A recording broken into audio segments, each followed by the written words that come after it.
Assalamu alaikum. Today I'm here to discuss the end of term specifications for the final English exam for 12 general. As you all know, you're going to have two different sessions for the exam. The first session is going to be mainly about writing, and the second session is going to be reading. So in the first session, the writing section, you are going to answer three different parts of the exam. Part one is going to be writing a plan of your essay, which is going to be given 10 marks. And part two is going to be the essay, which is going to be given 25 marks. You are expected to write 170 words here. And the final part, although it might seem like it's reading, it's actually a combination because you are going to read and then you are going to produce your answer in writing, in the form of writing. So you will not have a multiple choice, any multiple choice questions here. You are going to type your answers using the Swift SS. Okay, but the questions will be a little different. We are going to discuss these right now, inshallah. The first session is going to be 1 hour and a half or 90 minutes. Okay, in the first part, you are going to be given a writing prompt like this. The writing prompt usually looks like this.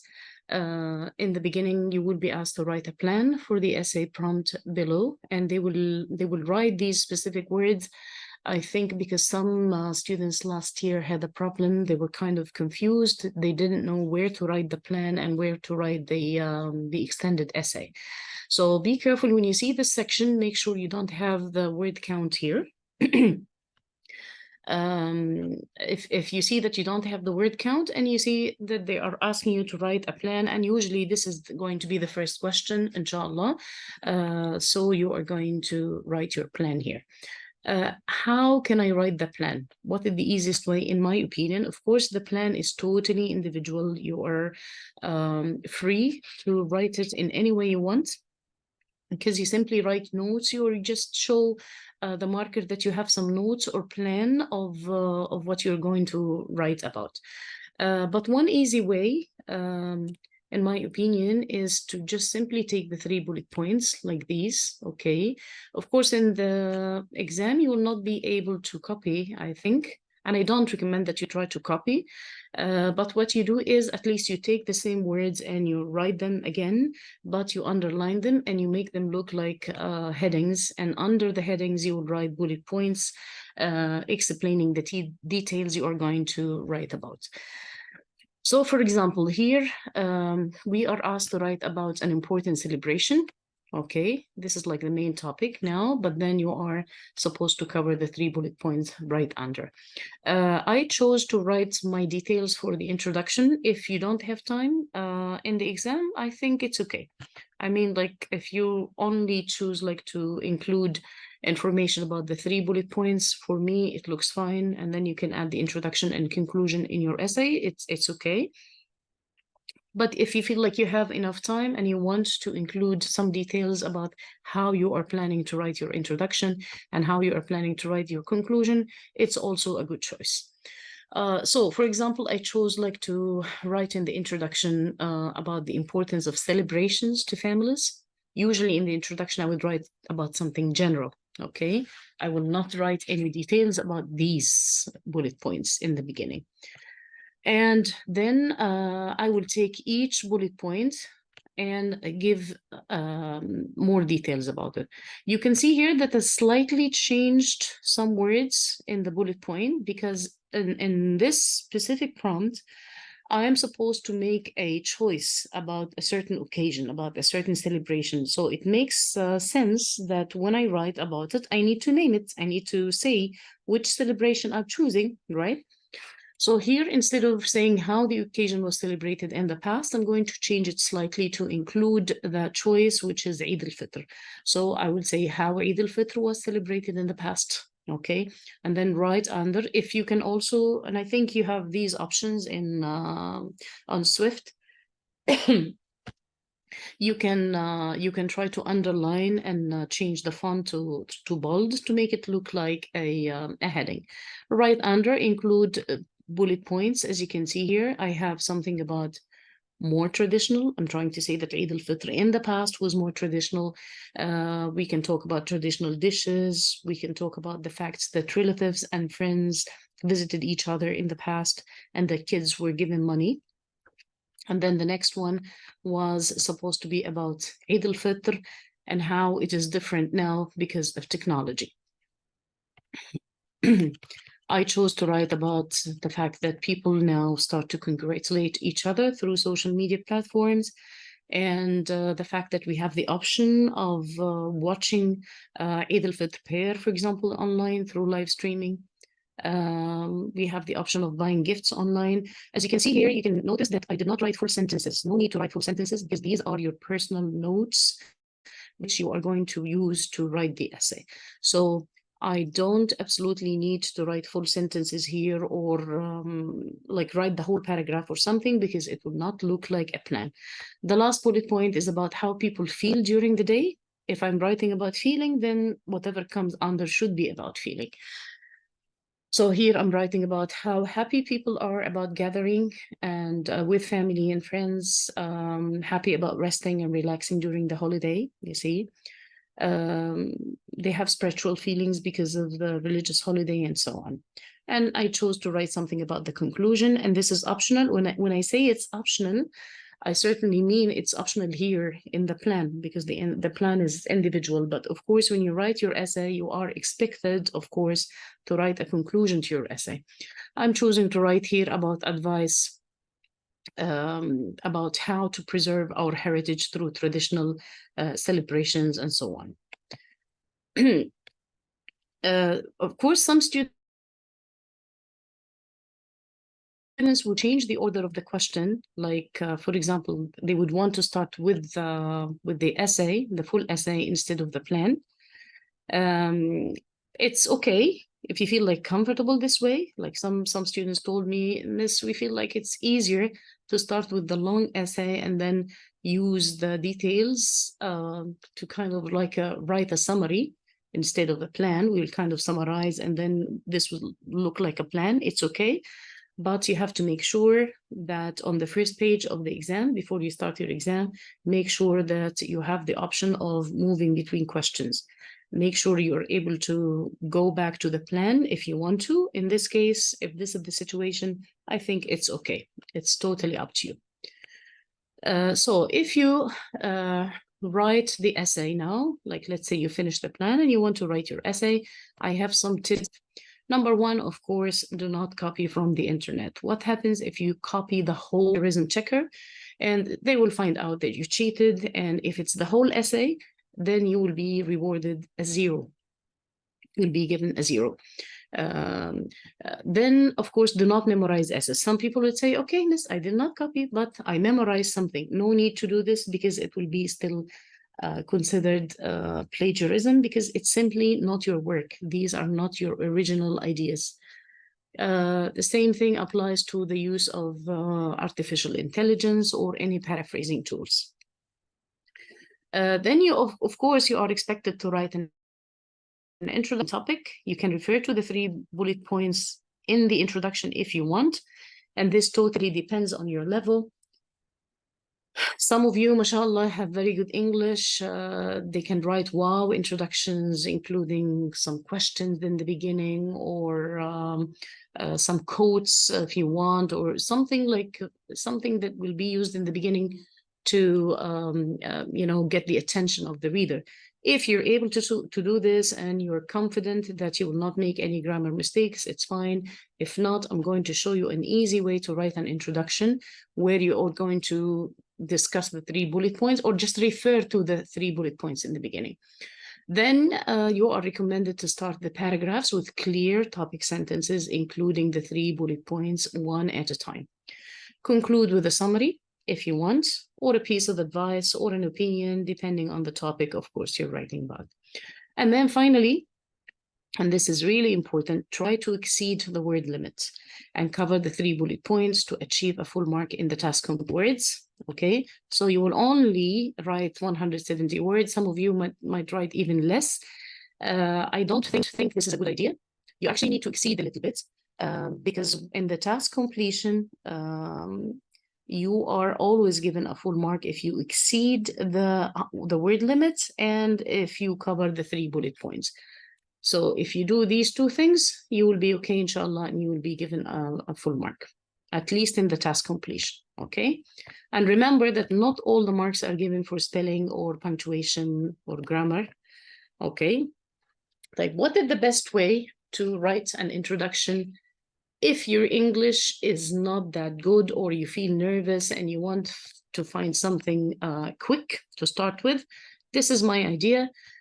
You can always look at whatever comes after the word about, because I think this will be like the wording of the question in the final exam. They will always say have write about one of the online safety problems, whatever, okay? So whatever is written after the word about, you can use for your introduction, because this will be like a general statement in the beginning, which will set the scene for what you're going to mention later about the 3 bullet points. So, for example, you can simply write something around the world, something like, it's an undoubted fact that celebrations are very important to all peoples of the world. Eid al-Fitr is one of those celebrations. So let's say we'll write 2 sentences about this thing, and then simply follow with the sentence that says, I'm going to explain and mention the 3 bullet points. I'm going to talk about how Eid al-Fitr, I'm going to change the word occasion to Eid al-Fitr because I'm choosing which occasion now. So in this essay, I will write about how Eid al-Fitr was celebrated in the past, comma, how it is different today because of the use of technology, and how people feel during the introduction. But this is one of the easy ways to start an essay. Okay, and then after this, the best way in order to make sure you do not divert or write about something different is to simply start with the same words in the bullet points in order to have a topic sentence for your paragraph. So you finish your introduction, just click enter, and then the first bullet point, how the occasion was celebrated in the past. How do I start a paragraph? Something like, Eid al-Fitr was completely different in the past, so many rituals in the past, but try to show me or use some of the keywords in the bullet point, like this one, the past, to show the marker that you're actually addressing this bullet point. The next one, so once, of course, you have to start with this and give more details, expand it to make a full paragraph, click enter, go to the second one, which is going to be the 3rd paragraph, how it is different today because of technology. You will start with a sentence like, Eid al-Fitr is different today because of technology. And you can start explaining, which is going to be the 4th paragraph, how people feel during the day.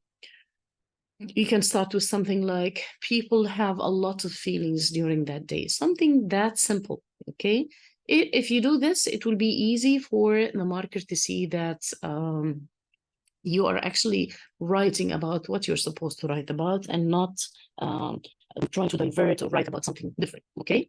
And then finally, you are expected again to click enter and write a conclusion. I expect you to use words like in conclusion.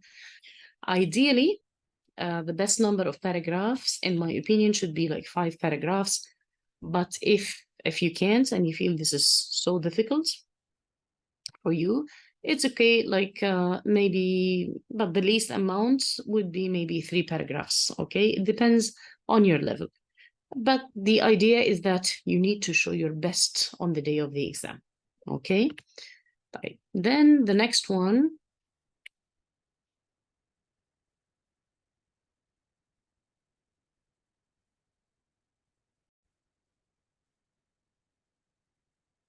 you are expected to finish these 2 parts, the planning and the essay writing, in about maybe 1 hour, because you need to save at least 30 minutes for the last part, which is going to be reading. You are going to read and answer 2 questions, but the questions will not be multiple choice ones. You will have to actually type something on the computer to respond to these 2 questions. You are going to be given a text, and after reading the text, you are going to be asked 1 question, which is going to be an inference question, An inference question is usually about something that is not explicitly mentioned or they directly mentioned in the text. Okay, so you have to guess it by reading throughout the whole text and reaching a judgment or something. So, for example, if you look at this text, the first question is the inference one, and this is usually given 2 marks. According to the text, what can you infer about the writer's opinion of influencers? In order to be able to answer this question, we have to go back to the text to get a brief idea. Of course, you will be given these files. You have to spend time to read the whole text, but I'm going to brief you now on this just to save our time and to show you how to deal with questions like these. So this text is about somebody who is given advice to people about how to be good influencers, given tips and kind of mentioning facts about social media influencers, things about their fame and how they manage to make a lot of money and things like these. So if we're asked after this about the writer's opinion, what do you think the writer is thinking of influencers? If somebody is asking us or giving us advice or tips on how to be good influencers, do you think they are or they have a bad opinion of them? Of course not. So this is what I chose to write. Throughout the text, the writer seems to have a positive opinion of influencers. They make a lot of money because of their good qualities, such as hard work and patience. And this is, of course, mentioned in the text. Okay.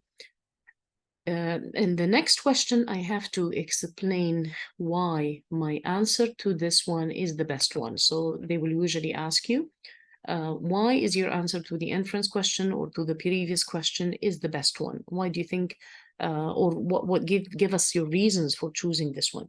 Use the information in the text above to support your answer. So let us look at my answer now. I believe my answer is the best one because throughout the text, the writer is giving tips for the readers on how to become influencers. This means he believes it is a good job, of course. Okay. So I'm kind of using an example and giving an explanation or a reason or explanation of how this example is supporting my answer, which I said before. Another reason, look at this signpost language here. I'm trying to show the marker that I actually have another reason. You know why this is important? Because this question is usually given 3 marks. And I saw in the rubric that if you mention one example, the marker can have the right to say, no, this is not enough, and you will be given 2 out of 3 instead of 3 out of 3. So in order to show the marker that I have more than one reason, I can use something like this. Another reason is that the writer refers to the fact that influencers can influence the decisions of their followers. You can see that this is put between quotation marks because I actually took the words from the text, and that they have the power to persuade people to buy things. Okay, again, I took this part from the text. Okay, these 2 examples suggest that influencers are very strong and that they can make a lot of money. Okay, so what I did is that I gave 2 examples from the text and I explained why I chose these 2 examples or why they are important to show that my answer is correct. Later, the writer mentions that in order to be a good influencer, you need to have patience. I took the exact word from the text, which shows how the writer appreciates their work. So this is how you're going to deal with this question. Mention examples, explain the examples. Explain why they support your opinion, and make sure it's more than 1 for sure. So if you have 2 or more examples, that would be good. And here and in the previous one, like the inference one, make sure you don't say anything that contradicts with the original text. It means do not say something which is the opposite of what was mentioned in the text. Otherwise, you're going to show the marker, I do not understand the text. And of course, you will not be giving a good mark, right?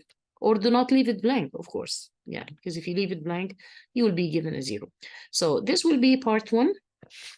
My opinion, it's so easy to get a good mark, at least here. It has 40 percent out of the whole exam.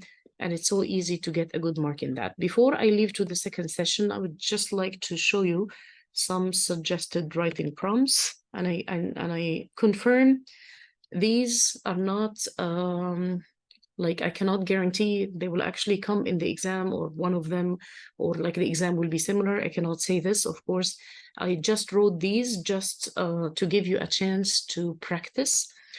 Because the best idea or the best thing to do before the writing exam is to actually practice writing.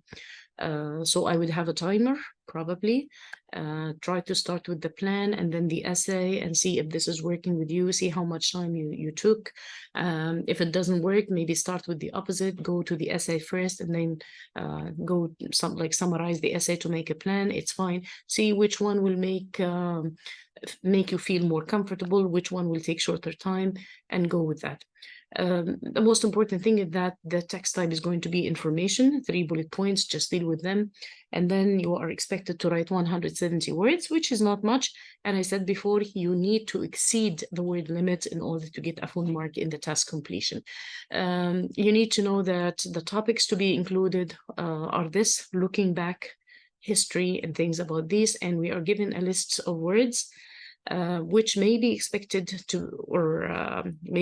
to be seen in the writing or the reading session. You'll probably some of these words, you'll probably see some of them in the reading passages as well. So we have looking back, technology, and people. I would look at these words, try to know them, see if any word I don't know, get ready with them before you go to the exam. Okay, and then I have some suggested topics. I have something about technology here. We hope it's going to be about technology, but there is no guarantee, as I said. Write about the importance of technology in modern life, and then you'll have 3 bullet points, deal with them. Another one is about cyberbullying, also related to technology, and 3 bullet points. About smart homes, again, technology, and 3 bullet points. This theme is similar to the one that the advanced classes have. Write about life in the UAE in the past. This is the theme of looking back. And then you have 3 bullet points, okay? Write about an important tradition. Here in questions like these, you have to be careful. Like, am I asked to write about traditions generally speaking? All traditions in the UAE, or am I asked to choose one of them? It says here like one important tradition. So I'm supposed to choose one here. Maybe write about weddings, about henna, for example, anything that is considered a traditional thing in the UAE. The next one is about weddings, traditional weddings, so on. About teenagers, theme of people, maybe. Write about a role model, somebody you admire, somebody you like, and write about the 3 bullet points, okay? Most important thing here, I will always repeat, do not memorize an essay that your teacher gave to you before, because you might end up writing about something totally different from the original essay. Your teacher might have asked you to write about technology, but the 3 bullet points in the exam are different. So be very careful. Always look at the 3 bullet points, okay? Best of luck with this one, inshallah. Now I'm going to move to the second session, which is going to be the reading one. Okay. All right, let me start with the answer key. Right. Okay. First one, inshallah, is going to be easy as well. You're going to have like many parts here, but I expect like they will not take a long time. The first part is going to be reorder the words to make sentences. This is related to grammar. You have the grammar PowerPoint from the ministry. You are expected to revise all the grammar points. And inshallah, in my class, in the online class, right, like the night before the exam, I can answer any questions if you want about any grammar points mentioned in the PowerPoint of the ministry. In the exam, of course, like here, like I just wrote a list of words, but in the exam, you are expected to see a drop-down list Okay, so on each word, you have to click on the arrow and there will be a drop-down list coming. You have to choose each one and then make sure at the end that the sentence makes sense to you and that it's grammatically correct. Okay, so let's look at one of them, for example, that on will Saturday, full stop, the condition work you. And this part was provided like in the question. So you will get the job and then comma, and then you have to continue on the condition that you will work on Saturday. This expression is very important because it's clearly mentioned in the PowerPoint. On the condition that, what does it mean? بشرط أن. Okay, so you have to memorize this and maybe memorize a sentence on how it's used. You will get the job on the condition that you will work on Saturday. هتحصل على الوظيفة بشرط أنك تعمل يوم السبت. Okay, so be careful with this structure. On the condition that. Another one, it needs now slowly works updating because very. Okay, so what is this about? It was about one of the expressions that were used also in the PowerPoint, simply about needs and a verb with ing. You need updating, you need something with ing. So of course you have the option of like pausing the video in order to check your answer, but I'm going to continue just to make sure that the video is not too long. So the answer will be my computer. This will be provided like in the beginning, of course. My computer needs updating because it works very slowly now. The next one, broke down, finished, had before work her computer there. And there is something given in the beginning. So you will see this in the other paper, which is the sample exam. I'm choosing to use this one now because it will quickly show me the answer, but you will have the other file, which will have the original question without the answer. Okay, so the answer will be, she had finished her work before the computer broke down. This is very, very important because this is discussing the past perfect tense. You have to be careful in the exam. When you do the reorder or when you answer the maze test, there will be for sure sentences about the past perfect tense. Okay, what is the past perfect tense? If you use had plus past participle like this one, okay, you're trying to say that this event happened earlier than the other one, which is this one. She had finished her work. This is number one event. This happened first. Before the computer broke down, this one is number two. I'm trying to compare it to this one. Okay, خلصت شغلها قبل ما يتعطل الكمبيوتر. It's so important to show the order of events here. Why? Because the meaning could be totally different. Like if the computer broke down first, maybe she actually did not finish her work. So here, whenever you see had plus past participle, this means this event is being compared to another one which happened later. The older event is past perfect, had, past participle, and the newer one is usually past simple tense. Played, ate, sang, whatever. Okay, another one. Must belongs it, know, someone, full stop, who, to. Try to use your knowledge of punctuation that I usually start with a capital letter, I end with a full stop. Things like these may help you in the exam. Okay, there's something in the beginning. So the sentence will be, I found a phone yesterday. Someone must know who it belongs to. Of course, you are expected to see things, questions about who, which, whose, okay, because these belong to the lesson of defining and non-defining relative clauses, okay? So make sure you study this before you go to the exam, and I will kind of refer to it when I go to the maze now, inshallah. The last one, detected fault, consequence, the, design, as of, in. Please be careful with the word consequence, okay? You have this expression mentioned in the PowerPoint as a consequence of, كنتيجة لي, okay? So be careful to know how it's structured, and we will see the sentence now. The production was delayed. تم تعطيل الإنتاج as a consequence of كنتيجة ل a fault detected in the design كنتيجة لخطأ في التصميم. Okay, so no words like these as a consequence of, as long as, okay, make sure you go through the PowerPoint and you stop, like, look at any expressions you're not familiar with, study them, know the sentences to be ready for the exam. The next one is going to be the maze. Here I'm going to choose to go to the question paper better so we can answer this together. So sample exam session 2. Okay, make sure I'm sharing. Yes, okay. So let's go to the maze test. You are going to be given 10 questions here. We kind of took like a long time to discuss this, but I expect in the exam, you will not take a long time to deal with these. So I think it's going to be easy, inshallah, to finish. Yeah, I wouldn't worry about time so much, but you still have to be careful, like not to be so slow. Okay, so let's read this. I took this this passage from a lesson in your book, which was about henna, a reading text.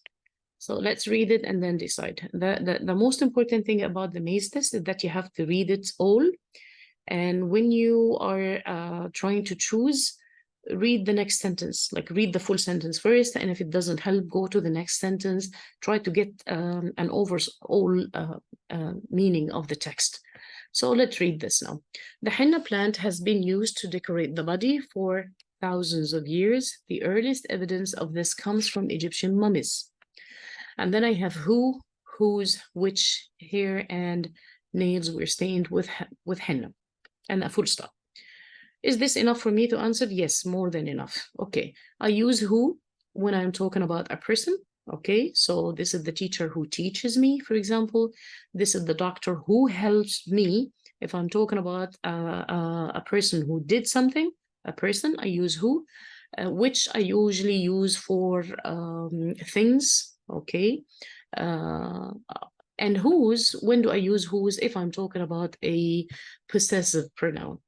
مع ضمائر الملكية. So for example, I would say something like, this is the girl whose mother is a doctor. البنت اللي والدتها طبيبة. This is the girl whose bag is there. هي دي البنت اللي حقيبتها هناك. Okay, so here it's followed by something which belongs to these mummies. So originally the sentence was like their hair or the mommy's hair.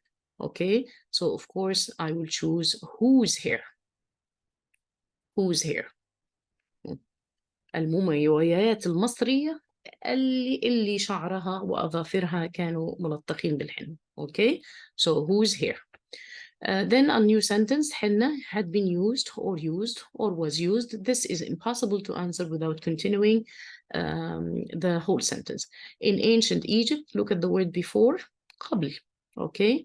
Before it spread in other countries. I can see clearly here that I have two events. One of them happened earlier and the other one happened after, right? So in this case, I need to use the past perfect tense in the first one. Whatever happened first, I will use this one. Had been used.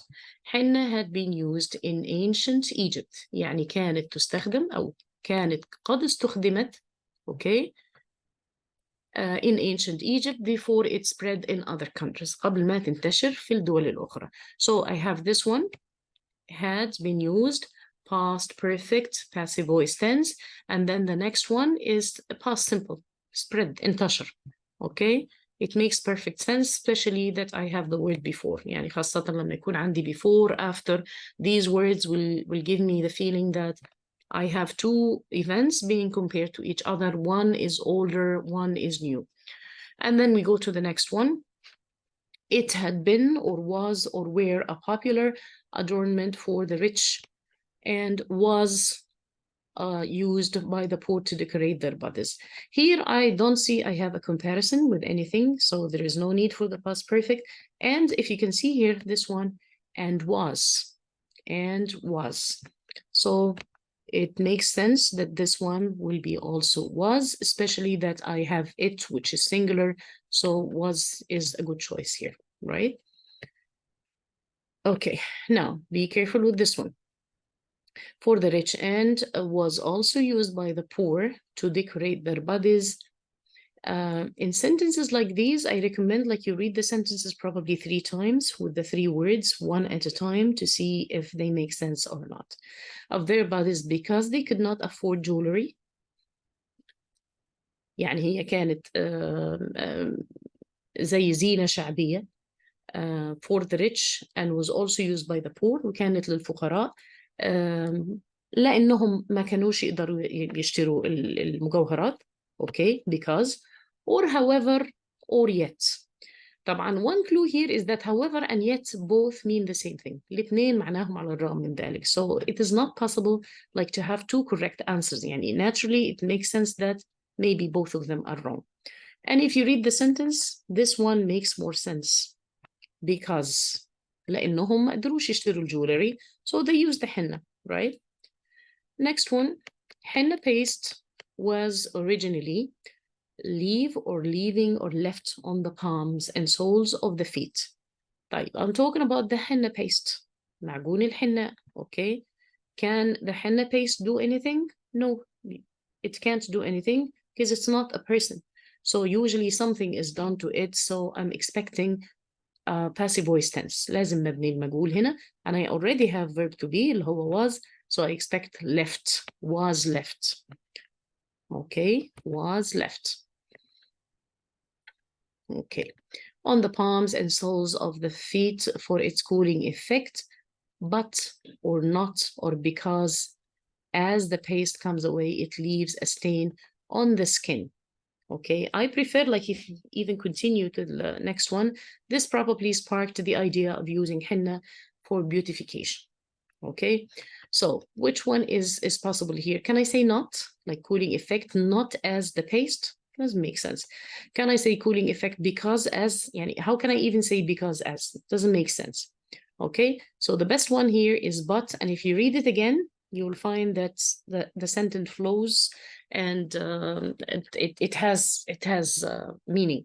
Okay, so but as the paste comes away, it leaves a stain on the skin. This probably sparked the idea of using henna for beautification. Henna is used for special occasions. The most popular of this is like an expression, okay, when you want to describe something. The most popular of which, the most important of which, الأهم, اللي أهمها, اللي أكثر شعبية فيه. So the most important of which, of course.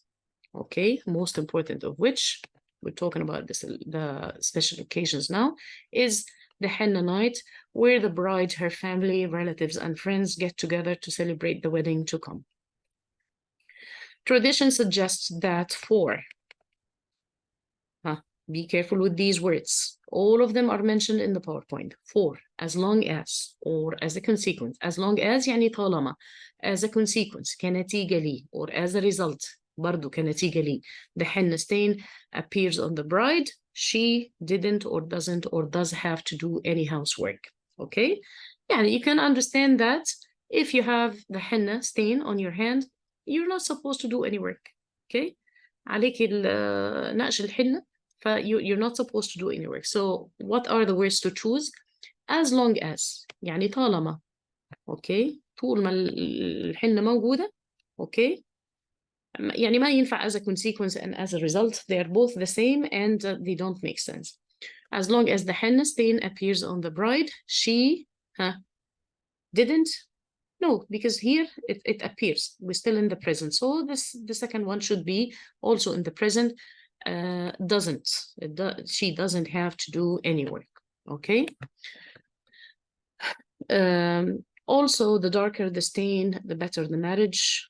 So, ولا moreover, ولا since, you can imagine why the bride you would want the stain to come out dark and last as long as possible. This is like the last sentence. يعني you're trying to explain something here. So means لذلك, moreover, بالإضافة إلى ذلك. I'm actually not adding anything here. وsince معناها because, another word for because. Okay, so of course it makes sense if I say so. So لذلك you can imagine why the bride would want the stain to come out dark and last as long as possible. My advice to you, like after you finish this, I would go back to the beginning and read it again. I will not do this now, but yani in the exam, because you would like to make sure.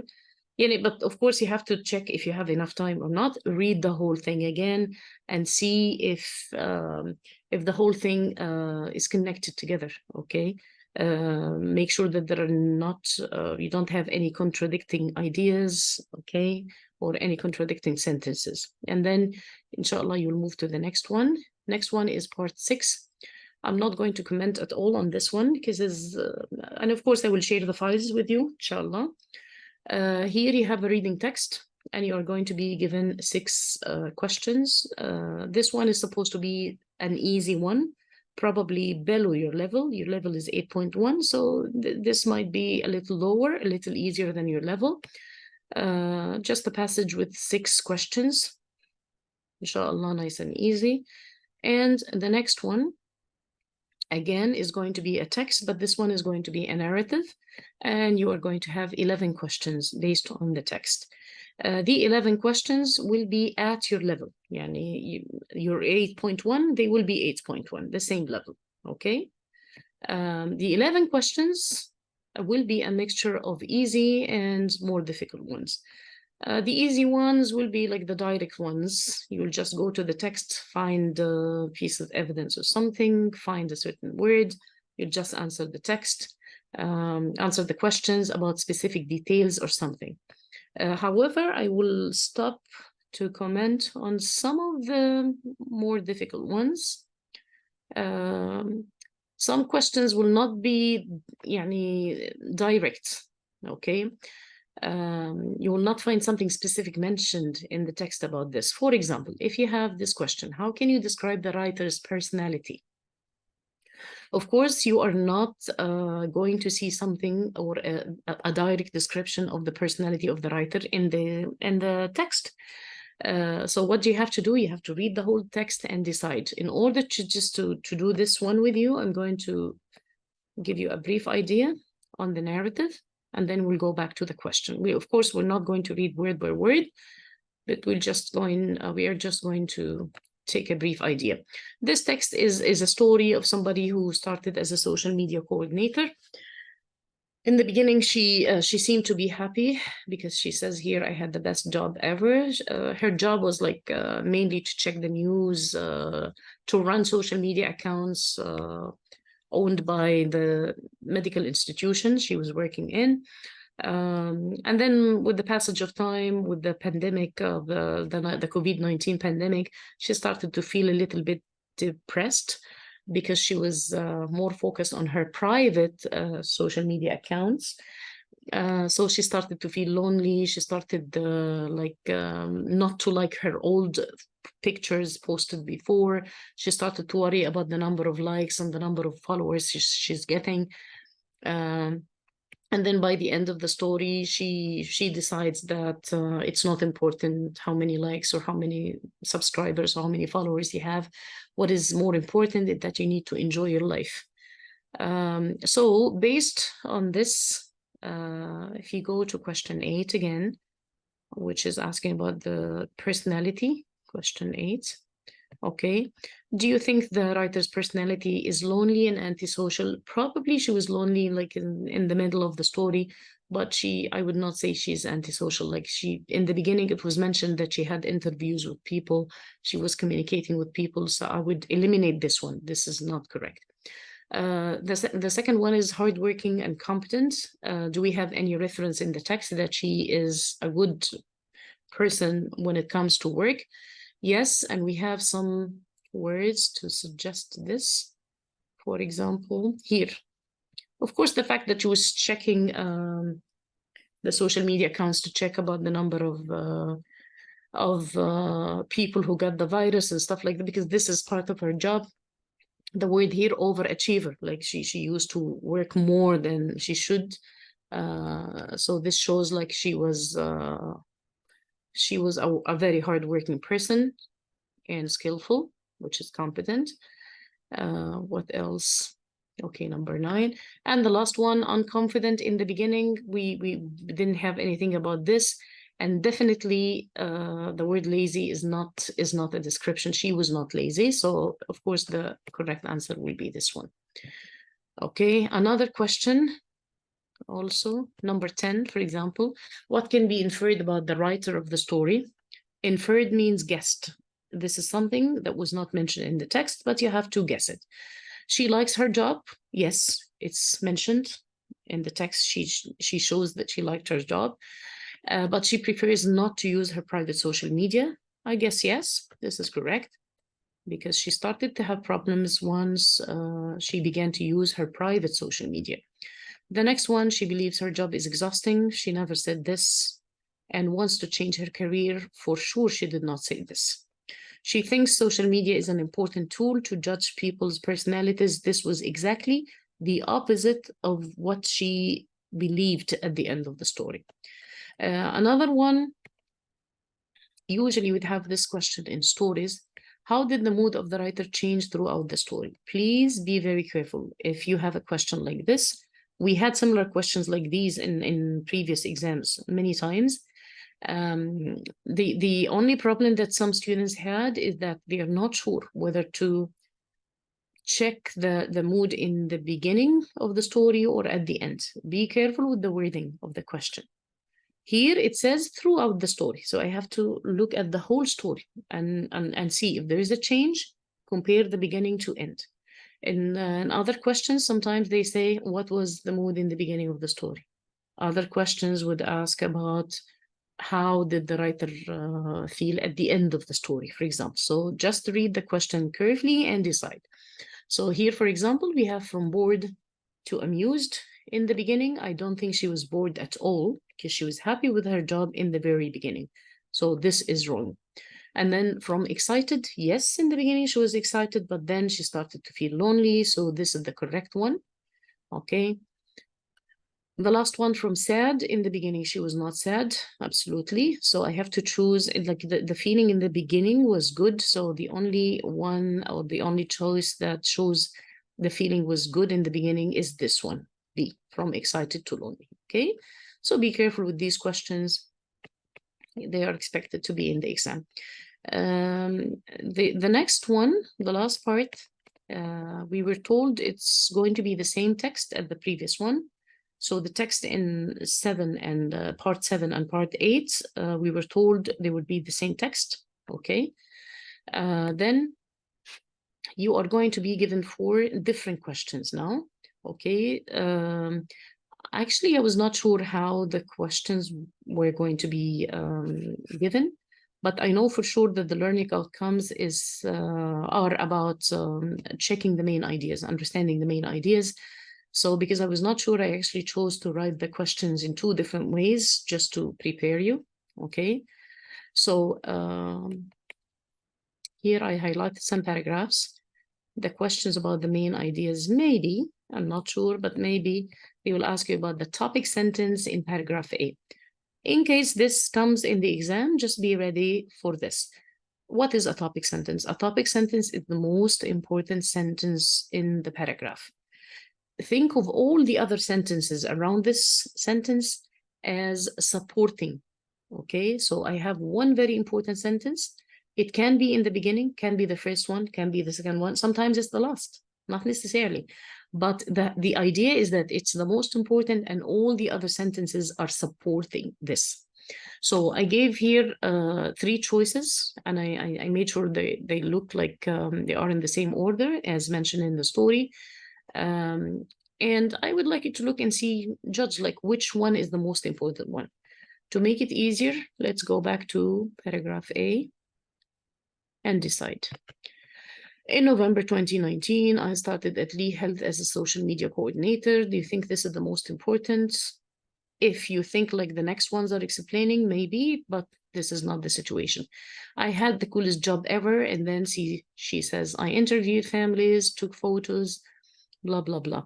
In my opinion, this one is the most important sentence here because it kind of gives the opinion or the judgment of the writer about her job. And then what comes after are supporting details. Like she's explaining how her job was the coolest one. She's explaining why she felt this was the coolest job, why she liked the job, and the sentences to follow. So this is the topic sentence, and the other ones are supporting, right? Okay. I wrote another type of question. Like I expected maybe another variation of the question. It's possibly this in the exam. I'm not sure. But as I said, it's going to be a main idea question. What is the main topic or the best heading of paragraph A? Okay. So for example, November 2019. Do you think this is like the main thing? Can I use it as a heading, for example? No, it's just a small specific detail, which is not like a main thing here. The best job, yes, because I can use it as a heading for this one. The daily new interviews, no, this is not definitely the main thing here. Okay, if I look at another one. Okay. The topic sentence in paragraph C, I again repeat, I'm not sure how specifically this part, I'm not sure how it's going to look like. The only thing I'm sure about is that it's going to be checking main ideas, but how exactly, I'm not sure. So here I just show you some examples, some exercises just to help you, stay focused on main ideas. The topic sentence in paragraph C, I again gave like 3 sentences here, and we have to check which one is the most important. Okay. I looked at this one and I kind of realized the most important one was the last one. Let's go back to paragraph C. Paragraph C. I was on social media constantly during the worst of the pandemic. Okay. Details when hundreds of patients diagnosed. Like she's telling a story, COVID-19, we're being admitted to hospitals, seemingly blah, blah, blah. And details about like how I checked my phone every 5 minutes. Then at the end, what happened? I became addicted to checking my phone. In my opinion, this is the most important one. And it came at the end, okay? But in my opinion, this is the most important sentence because whatever came before was explaining how this happened, you see? Okay, so if you go back, I think I do believe like that this sentence is the most important. I could label it as the topic sentence here. Okay, the next one is another variation, of course. What is the main topic? If you think about it like this, or what was the best heading B of paragraph C? COVID-19 pandemic. Is it mainly about this? Is this the reason why we wrote this paragraph? To tell people about or details about the COVID-19? Of course not. How often I checked my phone? It's a specific detail that is mentioned, but of course it is not the main thing. Be careful with this. And the last one, how I became a phone addict. I believe this is it. Like the reason why she wrote this paragraph is to tell us how she ended up being addicted to her phone, you see. There will be 2 more questions, so you can check in the files, of course, like to try. Okay, and if you want like to have like maybe exercises, go online, search for topic sentences exercises or main ideas or anything like this, and just stay focused, be careful of your time, and inshallah you will get the best mark. I wish you the best of luck, inshallah, with your exam. Thank you so much.